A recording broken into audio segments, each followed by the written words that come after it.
Hello everyone, स्वागत है आपका एक बार फिर से आपकी जो इम्पोर्टेंट क्लासेस, आपके जो प्रीवियस ईयर क्वेश्चंस चल रहे हैं उनमें। और आई होप आप सभी लोग बहुत ही अच्छे होंगे और अपनी पढ़ाई को कंटिन्यू कर रहे होंगे। तो आज हम लोग जो इसमें करने वाले हैं, मैंने शाम को इसका पार्ट जो आपका 1 है ईवीएस का वो डाल दिया था, जो कि आपका फुल एनसीईआरटी पर बेस्ड होता है।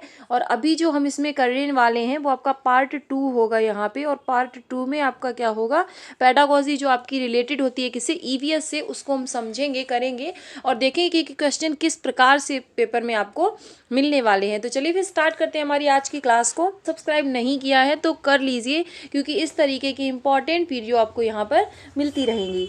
देखेंगे हम अपने फर्स्ट क्वेश्चन को। मोहन ने कक्षा में बताया कि उसके पिताजी क्या बनाते हैं, कुल्हड़ बनाते हैं। ओके, चीज़ें हमें जो बनाते हैं और करते हैं, ये क्या है, ये पर्यावरण की कुछ थीम्स हैं वहाँ पर, जिससे मतलब रिलेटेड आपसे क्वेश्चन पूछे जाएंगे। चीज़ें हम जो बनाते हैं और करते हैं थीम के अंतर्गत आप विद्यार्थियों को चाय बनाने की कुल्हड़ बनाना सिखाना चाहते हो।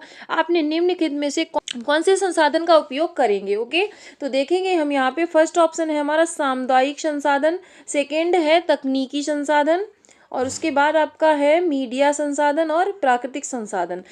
यहाँ पे आपका है मीडिया संसाधन। ओके, तो मीडिया संसाधन किसके लिए होता है, मीडिया यानी कि इंटरनेट से रिलेटेड होता है। आपको जो चीज़ें सिखानी है, देश विदेश की नॉलेज देनी है, तो वहाँ पे हम किसका यूज़ करेंगे, मीडिया संसाधन का। तो ये आपका यहाँ पे कट हो जाएगा। प्राकृतिक संसाधनों का यूज आप तब करोगे जब आपको प्रकृति में बच्चे को कुछ सिखाना हो। ओके, यहाँ पे हम देखेंगे, क्योंकि हमें क्या करना है, हमें मतलब समाज में जाके, मतलब क्योंकि जो उसके पिताजी कुल्हड़ बनाते हैं वो कहाँ पे रहते हैं, एक समाज में रहते हैं। तो कुल्हड़ बनाना ऐसा थोड़ी ना कि प्रकृति आपको सिखा देगी। ये क्या होगा, आपको क्या करना पड़ेगा, तकनीक से नहीं सीखोगे, बल्कि सामुदायिक संसाधन है ये एक हमारा, यानी कि समाज में जो लोग कैसे बनाते हैं, कैसे करते हैं, उनको देख के और वहाँ से आप उसको सीखोगे। तो आपका फर्स्ट ऑप्शन इसमें सही हो जाएगा। चलेंगे अपने नेक्स्ट क्वेश्चन पर।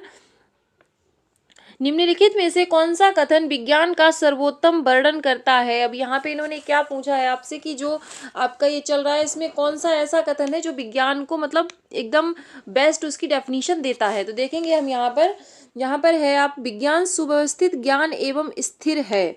विज्ञान ज्ञान की इकाई एवं ज्ञान निर्माण की प्रक्रिया है। आपका बिल्कुल ही सही ऑप्शन है ये। विज्ञान क्या है, ज्ञान की इकाई और ज्ञान निर्माण की प्रक्रिया है। ये आपका सुव्यवस्थित तो होता बट स्थिर नहीं होता है, इसलिए आपका ये कट जाएगा। ज्ञान संगठित ज्ञान और सुव्यवस्थित है, यहाँ पे संगठित नहीं होगा।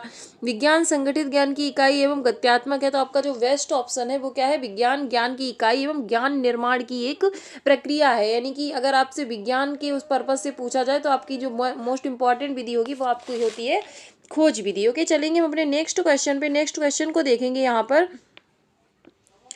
एनसीएफ 2005 के अनुसार निम्नलिखित में से कौन सा कथन ईवीएस सीखने का वर्णन करता है। यानी कि जो ईवीएस एनसीएफ ने आपके सिफारिश करी है उसके हिसाब से यहाँ पे आपका कौन सा ऑप्शन सही है। आपने अगर आपको एनसीएफ का टॉपिक पढ़ना है तो आपका वीडियो चैनल पे पढ़ा हुआ है और बहुत ही अच्छे से हम लोगों ने समझा। उसके बाद हमने कुछ क्वेश्चंस भी वहाँ पर प्रैक्टिस किए हैं, उसका पार्ट 2 भी आज आपका आ जाएगा। तो वहाँ पर जाके अगर आपका इसका जो बेसिक है वो क्लियर नहीं है तो वहाँ पे जाके मैंने पॉइंट टू पॉइंट और बहुत ही जल्दी समझाया है वहाँ पे, तो वहाँ पे जाके आप उसको देख सकते हो। देखेंगे हम अपने नेक्स्ट क्वेश्चन को। पर्यावरण से ज्ञान और कौशल की प्राप्ति होती है। ओके, अधिगमकर्ताओं के बीच विचार और कौशलों को साझा किया जाता है। प्रेषित की जा रही जानकारी को प्राप्त करना, अधिगमकर्ता द्वारा ज्ञान का सक्रिय निर्माण। ओके, से ज्ञान और कौशल की प्राप्ति बिल्कुल हम करते हैं। अधिगमकर्ताओं के बीच विचार और कौशलों को साझा करना, ये भी एनसीएफ ने सिफारिश की है। और सक्रिय निर्माण ज्ञान का ये भी बोला है, बट प्रेषित की जा रही जानकारी को मतलब सीधा सीधा नॉलेज मान लेना, इस पे एनसीएफ ने साफ मना करा है कि जो जानकारी आपको दी जा रही है आप उसको क्वेश्चन करो, वहाँ पे आप उस पर रिसर्च करो, आप उसको समझो जानो तब उसको मानोगे।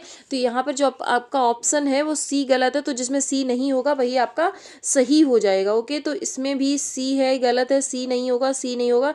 आपका एक ही ऑप्शन बचता है यहाँ पे, फोर्थ ऑप्शन जो कि आपका यहाँ पर सही है। चलेंगे हम अपने नेक्स्ट क्वेश्चन पे। नेक्स्ट क्वेश्चन को देखेंगे यहाँ पे हम 79 क्वेश्चन। निम्नलिखित में से कौन सा कथन प्राथमिक स्तर पर पर्यावरण अध्ययन की सर्वोत्तम व्याख्या करते हैं। यानी कि पर्यावरण को सिखाने का जो आपका बेस्ट मेथड होना चाहिए वो कौन सा यहाँ पे होना चाहिए। ओके, पर्यावरण पढ़ाया जाने वाला एक विषय है, सिर्फ कक्षा 1 से 5 में अध्ययन करने किए जाने वाला विषय है।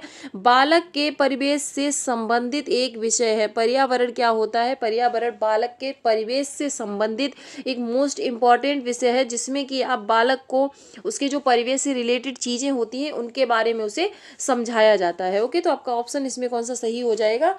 थर्ड ऑप्शन आपका इसमें सही हो जाएगा। पर्यावरण अध्ययन की कक्षा में रीता अपनी शिक्षिका से पूछती है उससे मेहमानों के लिए चाय बनाने की अपेक्षा क्यों की जाती है, जबकि उसके भाई से ऐसा करने की अपेक्षा नहीं की जाती है। क्या यह पर्यावरण अध्ययन से संबंधित मुद्दा है?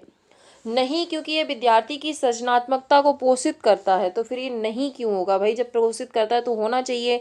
उसके बाद नहीं, क्योंकि ये विद्यार्थी की रोजमर्रा के जीवन जी नहीं। ये आपका सीधा सीधा क्या है? जेंडर स्टीरियोटाइप है कि अगर घर के किचन का काम होगा तो वो कौन करेगा? सिर्फ लड़कियां ही करेंगी। हाँ, क्योंकि यह समानता और गैर भेदभाव से संबंधित है। बिल्कुल, ये आपका सही क्वेश्चन है, क्योंकि यहाँ पर आपका क्या हो रहा है? जेंडर स्टीरियोटाइप को बढ़ावा दिया जा रहा है। ओके, तो आपका ऑप्शन थर्ड सही हो जाएगा। चलेंगे हम अपने नेक्स्ट क्वेश्चन पर। 81, जल संरक्षण पढ़ाने का सबसे उचित तरीका यह होगा कि विद्यार्थी से कहा जाए जल संरक्षण से संबंधित कहानियां, कविताएं और गीत इकट्ठे करना। इसमें उसने कुछ भी अपना डेली लाइफ से नहीं सीखेगा। जल के उपयोग से संबंधित चित्रों को देखकर ये चर्चा करना कि जल कहाँ अधिक उपयोग हो रहा, उससे भी इतना बेहतर वो नहीं सीखेगा। बे और उनके परिवार के सदस्य जल का उपयोग कैसे करते हैं, इसका जल बजट बनाए। ये एक बेस्ट मेथड है, क्योंकि वो वहाँ पे अपने परिवेश में, अपने घर में, अपने परिवार में जो वो कर रहा है, जो डेली वो देखता है कि पानी यहाँ यहाँ इतना खर्च होता है, तो जब वो इस तरीके से चीज़ों को सक्रिय रूप से सीखेगा तो ये आपका बेस्ट ऑप्शन हो जाएगा। फोर्थ भी देखेंगे, उन गतिविधियों, चित्र बनाने से इतना इफेक्ट वहाँ पर नहीं पड़ने वाला है। ओके, देखेंगे हम अपने नेक्स्ट क्वेश्चन को। शैक्षिक भ्रमण के दौरान रात को जंगल से गुजरते हुए तीसरी कक्षा की एक विद्यार्थी आपका ध्यान किसी कीट की ची ची आवाज़ की ओर आकर्षित करते हुए पूछती है, यह क्या है? एक अन्य विद्यार्थी जवाब देता है, यह सितारों के चमकने की आवाज़ है। ओके, तो आप यहाँ पर क्या करोगे? किस तरीके से बच्चों को समझाओगे? विद्यार्थी को सही बताएंगे कि ये कीट की आवाज़ है। देखते हैं भाई। अन्य विद्यार्थियों से उनकी प्रतिक्रियाएं साझा करने को कहेंगे। इस व्याख्या को स्वीकार कर लेंगे? नहीं, स्वीकार नहीं कर लेंगे। विद्यार्थी से कहेंगे कि खोजें आवाज़ कहाँ से आ रही है। विद्यार्थी को सही बताएंगे। बच्चों को अभी हमें सही नहीं बताना है। अगर उनकी क्यूरियोसिटी है या वो कुछ अपने कॉन्सेप्ट्स बना लेते हैं तो हम सबसे बेस्ट ऑप्शन हमारा क्या होगा यहाँ पे कि हम बच्चों से भी कहें कि वो भी अपनी जो उनकी प्रतिक्रियाएं हैं वो साझा करेंगे, तो इससे उनकी लर्निंग जो है एक बेहतर वे में हो पाएगी। ओके, और अब कहेंगे तो कहने के लिए भाई छोटा सा कुछ कीट होगा या तारों को थोड़ी ना खोजने बच्चे निकल जाएंगे। तो यहाँ पे हर जगह पे आपको देखना होगा कि आपका बेस्ट ऑप्शन कौन सा इसको डिफाइन कर रहा है। तो आपका सेकेंड ऑप्शन इसमें सही हो जाएगा। चलिए, पर्यावरण अध्ययन की पुस्तक में दिए गए प्रयोगों के परिणाम, यानी कि जो वहाँ पर आपको प्रयोग दिए जाते हैं, एक्सपेरिमेंट्स दिए जाते हैं, उनके जो परिणाम पुस्तक में दे देते हैं, तो उसको लेकर आपकी क्या राय होनी चाहिए पूछेंगे। यहाँ पे देखेंगे अपने ऑप्शंस को। प्रयोग के अंत में दिए जाने चाहिए जिससे विद्यार्थी उनकी पुष्टि कर सके, और देखेंगे नहीं दिए जाने चाहिए क्योंकि विद्यार्थी को स्वयं अवलोकन करके निष्कर्ष तक पहुंचना चाहिए। तो ये आपका ऑप्शन यहाँ पर सही हो जाएगा, क्योंकि देखो जो आपकी ईवीएस की थीम है, पूरी एनसीए पूरा यही कहता है कि बच्चे को खोजबीन पर आधारित अधिगम आपको कराना है, जितना कि उसका खुद का माइंड चले, जितना कि वो खुद से रिसर्च कर सके। तो ऑप्शन आपका इसमें जो है सेकेंड सही हो जाएगा। चलेंगे अपने नेक्स्ट क्वेश्चन पर। 84 देखेंगे। आपके विद्यालय का बागवान विद्यालय के बगीचे से सूखी पत्तियां इकट्ठी करता है और जलाता है। आपका एक विद्यार्थी इसकी शिकायत आपसे करता है, आप क्या करोगे? विद्यार्थी को समझाएंगे कि बागवान बगीचे के कचरे को कम कर रहा है। विद्यार्थियों से सूखी पत्तियां इकट्ठी करने में बागवान की मदद करने को कहेंगे तथा खाद बनाने में सहायता करेंगे। बागवान से बात करेंगे, ऐसा निर्देश देंगे कि वो ऐसा ना करे। ये आपका नहीं होगा। यहाँ पे प्रधानाध्यापक से कहेंगे कि वो इस समस्या को सुलझाएं। विद्यार्थी को समझाएंगे। देखो ये भी ऑप्शन आपका सही है और ये भी सही है। आपको चूज करना होता है आपका जो बेस्ट ऑप्शन होता है। तो यहाँ पर अगर सेकेंड ऑप्शन को आप चूज करोगे तो विद्यार्थियों में सूखी पत्तियां इकट्ठी करने में एक तो उनके अंदर जो भावना आएगी वो हेल्पिंग नेचर आएगा उनके अंदर, और सेकेंड आपका क्या है, आपका जो मतलब पर्यावरण को जो प्रदूषण होगा उससे भी आप उस वहाँ पर बच जाओगे। तो खाद बनाने में सहायता करेंगे। ये आपका बेस्ट ऑप्शन हो गया सेकेंड। चलेंगे। निम्नलिखित में से कौन सा कोऑपरेटिव लर्निंग सहयोगात्मक अधिगम के आवश्यक तत्व हैं, यानी कि आपसे मोस्ट इम्पॉर्टेंट जो उसके एलिमेंट्स हैं उनके बारे में आपसे पूछा गया है। तो यहाँ पे है विद्यार्थी समूहों में कार्य करते हैं, ठीक है, विद्यार्थी समूहों में साझा करते हैं। ये आपकी देखो, ये दोनों ही ऑप्शन आपके गलत नहीं है, बट इन्होंने क्या है, ये नॉर्मल चीज़ें हैं कि समूहों में कार्य करते हैं, साझा करते हैं, ठीक है, बट आपसे पूछा क्या है, आपसे इंपॉर्टेंट एलिमेंट्स पूछे, उनको हम देखेंगे। विद्यार्थी अपने समूह में सकारात्मकता के साथ प्रतियोगिता करते हैं, ये इसका मोस्ट इम्पॉर्टेंट है। और उसके बाद है आपका विद्यार्थी एक दूसरे की सहायता करते हैं। तो आपका ऑप्शन यहाँ पे जो सी और डी है, थर्ड वाला ऑप्शन आपका यहाँ पे सही हो जाएगा। चलेंगे अपने नेक्स्ट क्वेश्चन पर। हम कक्षा में एक अध्यापिका सभी विद्यार्थियों से पूछती हैं कि कपड़े कैसे धोए जाते हैं। विद्यार्थी जवाब देते हैं कि वे अपनी माताओं को विभिन्न तरीकों जैसे साबुन लगाकर, पत्थर पर कपड़े रगड़कर धोने, लकड़ी के बेड से धोकर, ब्रश लगाकर और वॉशिंग मशीन में कपड़े धोते हुए देखते हैं।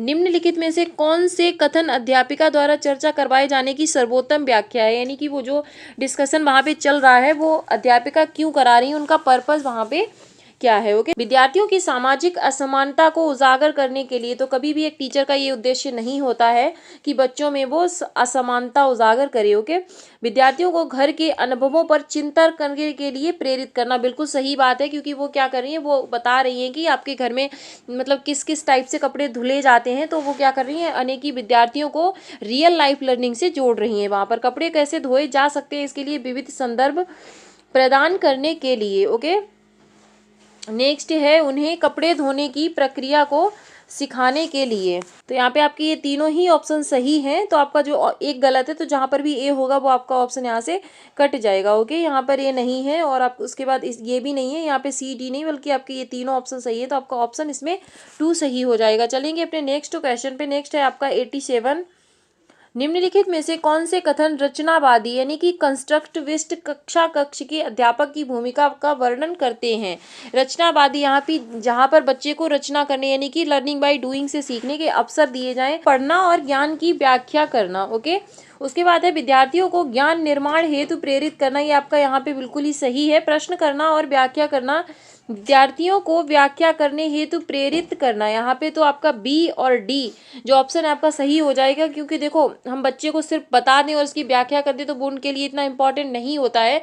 जब बच्चे लर्निंग बाय डूइंग से सीखते हैं तो वो वहाँ पे अपनी ज्ञान की रचना स्वयं करते हैं और वो उनके लिए एक बेहतर वे होता है सीखने का। तो आपका सेकेंड ऑप्शन इसमें सही हो जाएगा। चलेंगे अपने नेक्स्ट क्वेश्चन पे। नेक्स्ट क्वेश्चन है आपका कथन पर्यावरण अध्ययन एक विषय है के लिए उपयुक्त ऑप्शन का चयन आपको यहाँ पे करना है। तो देखेंगे अपने ऑप्शंस को। यहाँ हम अंतः विषयक यानी कि अंतः विषयक ये नहीं है, अनुशासन का कोई यहाँ पे रोल नहीं है। तो एकीकृत यानी कि पर्यावरण क्या है, पर्यावरण में आप बहुत सारे सब्जेक्ट को एक साथ एक करके पढ़ाते हो, तो इसका जो उपयुक्त विषय हो जाएगा वो कौन सा हो जाएगा, आपका ऑप्शन नंबर 3। यहाँ पे अध्यापिका विभिन्न प्रकार के घोंसलों पर चर्चा करती है। ये आपका सीधा देखो एनसीईआरटी से उठा लिया है, उसको दोनों को पेडागोजी और एनसीईआरटी को मिक्स करके ये आपसे यहाँ पर पूछेंगे। घोंसलों पर चर्चा कर रही है, वह विद्यार्थियों से उनके द्वारा देखे गए घोंसलों के प्रकारों के बारे में पूछती है। एक विद्यार्थी कहता है कि कुछ दिन पहले एक चिड़िया ने उसके घर की बालकनी में घोंसला बनाया था, लेकिन उसकी मम्मी ने यह कहकर उसे हटा दिया कि बालकनी टहनियों और चिड़ियों की बीट से गंदी हो रही है। अध्यापिका को क्या करना चाहिए, विद्यार्थी की मम्मी से बात करके उन्हें बताना चाहिए कि घोंसला हटाना गलत है, ये ऑप्शन नहीं होगा। विद्यार्थियों और उनके अभिभावकों के लिए कार्यशाला का आयोजन करके उन्हें समझाना चाहिए कि चिड़िए के घोंसले नष्ट क्यों नहीं किए जाने चाहिए। देखेंगे इसको। नेक्स्ट ऑप्शन देखते हैं। विद्यार्थियों को उनके अभिभावकों के साथ नज़दीकी पक्षी अभ्यारण्य अवलोकन करने के लिए कहना चाहिए, जी नहीं। विद्यार्थी से ये कहना चाहिए कि मम्मी ने सही किया, बिल्कुल नहीं। तो आपका ऑप्शन इसमें आपका सेकंड सही हो जाएगा। कर सकते हो आप उनके साथ एक कार्यशाला का आयोजन करके उन्हें समझा सकते हो कि पक्षियों के घोंसलों को हमें नष्ट क्यों नहीं करना चाहिए। ओके, चलेंगे आप आज के लास्ट क्वेश्चन पे। लास्ट क्वेश्चन देखेंगे इसमें। और विद्यार्थियों को प्राकृतिक संसाधनों का संरक्षण के बारे में पढ़ाते हुए, यानी कि जो भी हमारे प्राकृतिक संसाधन होते हैं उनके हमें क्या करना चाहिए, उनका हमें संरक्षण करना चाहिए। तो उसके लिए आपको क्या करना है, हम आपने कहा कि हमें चौराहे पर लाल बत्ती होने पर गाड़ी बंद कर देनी चाहिए। अगले दिन आपका एक विद्यार्थी कहता है कि उसके पापा ने उसका पालन नहीं किया। उस विद्यार्थी के पापा द्वारा किसकी अपेक्षा की जा रही है। देखेंगे अपने ऑप्शंस को। सड़क सुरक्षा को सुनिश्चित नहीं भाई, उसको भंग किया जा रहा है। यहाँ पे ट्रैफिक नियम का पालन नहीं किया जा रहा है। पर्यावरण के लिए चिंतित होना और ईंधन का विवेकपूर्ण उपयोग करना, ये आपके दोनों ऑप्शन सही है। यानी कि जब पर्यावरण भी इससे दूषित हो रहा है और आप पारंपरिक जो ईंधन है उनके खत्म होने की भी संभावना है, तो उसके लिए आपको क्या करना चाहिए, उसका विवेकपूर्ण और बहुत ही बचत के साथ उसका उपयोग आपको करना चाहिए। तो आई होप आपको सेशन पसंद आया होगा, और पसंद आया तो इसे लाइक जरूर कीजिएगा। चैनल को सब्सक्राइब नहीं किया है तो कर लीजिए। आपकी इंपॉर्टेंट वीडियो आपको यहाँ पर मिलती रहेंगी। मिलते हैं फिर एक नेक्स्ट वीडियो में कुछ मोस्ट इंपॉर्टेंट क्वेश्चंस के साथ। तब तक के लिए अपना ध्यान रखिएगा। नमस्कार, जय हिंद।